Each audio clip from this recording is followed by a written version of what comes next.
네, 안녕하세요. 저는 송민원입니다. 고대 근동학을 공부했고요. 히브리어하고 아람어, 마카드어, 수메르어 등등등 이런 언어들을 공부해서 그런 언어들 속에서 성경 언어가 어떤 의미를 갖고 있는지를 한 5년 정도를 계속 연구하고 가르치고 있습니다. 더 바이블 욥기는 더 바이블 프로젝트의 일부입니다. 사람들이 특별히 고난을 당할 때에, 어려움을 처할 때 나한테 왜 이런 고난이 왔을까라고 하는 생각들을 하면서 가장 먼저 찾아보는 게 사실은 욥기인데, 욥기를 사실은 아무리 들여다봐도 이게 뭔가 내 고난을 이해할 만한 딱히 무엇인가가 그 안에 분명하게 주어지지 않은 것 같다라고 하는 생각도 들거든요.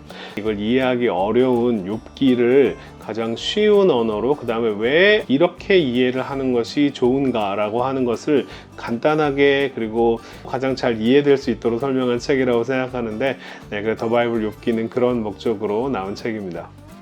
욥기가 오해되고 욥기가 이해하기 어려운 이유는 저는 이렇게 생각을 해요.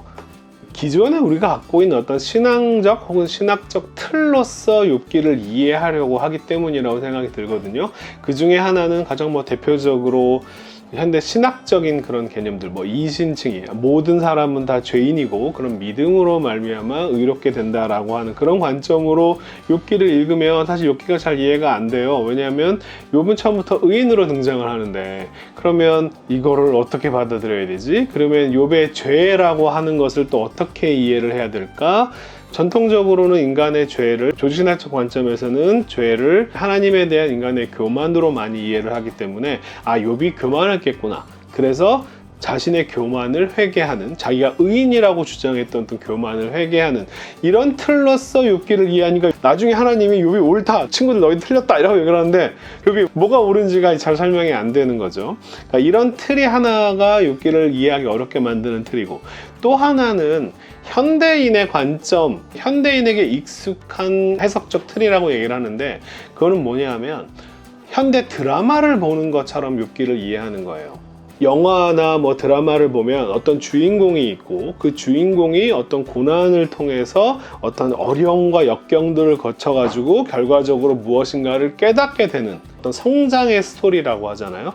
그런 고난을 통해서 역경을 딛고 뭔가 인격의 성장이 오거나 어떤 윤리적인 깨달음이 오거나 어떤 신앙의 깨달음이 오거나 혹은 막판 반전, 전체 판이 확 뒤집어지는 이런 기승전결 같은 어떤 그런 스토리의 구도로 우리가 욥기를 보기 때문에 욥이 뭔가 처음에는 이랬는데 이런 식으로 욥기를 이해하니까 욥기가 잘 이해가 안 되는 거예요.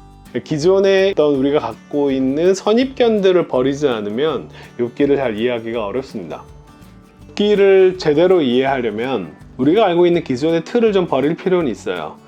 욥기는 우리가 잘 알다시피 지혜서 중에 하나입니다.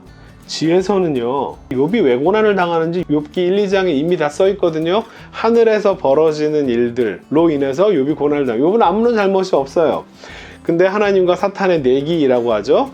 사탄이 질문을 던집니다. 욥이 저렇게 하나님을 잘 섬기는 것은 아무런 까닭 없이, 아무런 이유 없이 저러는 게 아니다. 자기가 뭔가 바라는 게 있고 원하는 게 있기 때문이다. 신앙이란 투자다라고 얘기를 하는 거예요. 그게 사탄의 질문입니다.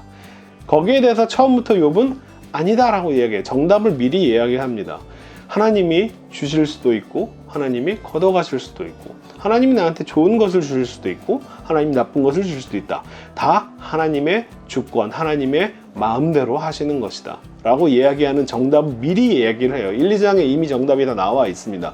욥이 왜 고난을 당하는지도 하늘에서 벌어진 일들로 욥기의 독자는 이미 알고 있어요. 자, 이제 그 다음부터 문제인데 뭐냐면 하늘에서 벌어진 일들을 전혀 모르는 인간들끼리 모여서 대화하는 것을 누가 보냐면 우리가 보는 거예요. 하늘에서 벌어진 일을 아는 우리가 보는 거예요. 그러면 우리는 사실은 누가 옳은 이야기를 하고 누가 틀린 이야기를 하고 있는지를 이미 알고 있어요. 욥기를 통해서, 욥을 통해서 자신의 고난을 이해하려고 하는 게 욥기의 첫 번째 목적이 아니고 어떤 게 목적이냐면 우리 보고 욥의 친구들처럼 저따위 말을 하지 말라라고 하는 게 첫 번째 목적이에요. 하늘에서 벌어진 일을 모르면서 누군가 고난을 당하고 어려움이 처한 사람에게 그것은 다 하나님의 뜻이 있는 거야 라고 함부로 말을 하거나 사람을 살리는 이야기가 욥과 같은 사람에게 적용이 됐을 때 그 똑같은 이야기가 사람의 영혼을 망치고 죽이고 그의 영혼을 파괴할 수 있다는 것을 보여주는 지혜서예요.